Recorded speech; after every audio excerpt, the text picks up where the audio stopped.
C'est l'histoire d'un éléphant. Une histoire d'Agnès de Lestrade, illustrée par Guillaume Plantevin, aux éditions Sarbacane. C'est l'histoire d'un éléphant qui n'est pas content du tout. Parce qu'il a mal dormi à cause d'une chauve-souris qui a fait scrunch toute la nuit, pile au-dessus de son lit. Au matin, l'éléphant de très mauvaise humeur croise son voisin le singe. « Sors de mon chemin avant que je te croque le popotin !» cria l'éléphant, et le singe, qui est tout rikiki à côté de l'éléphant, s'enfuit en courant. C'est l'histoire d'un singe qui n'est pas content à cause d'un éléphant qui a mal dormi, à cause d'une chauve-souris qui a fait scrunch toute la nuit, pile au-dessus de son lit.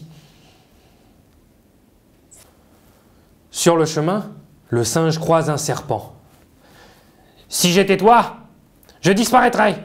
Je suis très énervé et je risque de te transformer en sac à main pour ma fiancée. »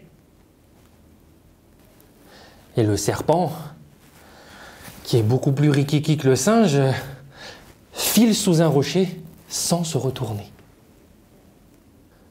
C'est l'histoire d'un serpent qui n'est pas content à cause d'un singe qui a eu peur d'un éléphant, qui a mal dormi à cause d'une chauve-souris qui a fait scrunch toute la nuit, pile au-dessus de son lit. Sur son chemin, il croise une souris. « Je te préviens, j'ai très faim. Si tu ne disparais pas immédiatement, je t'avalerai, toi et tes 10 mouflets. » Et la souris s'enfuit en criant comme une souris qui a très peur d'un serpent. Et c'est comme ça qu'elle tombe sur l'éléphant. Celui qui n'était pas content parce qu'il n'avait pas dormi de la nuit à cause d'une chauve-souris, enfin, tu connais la suite.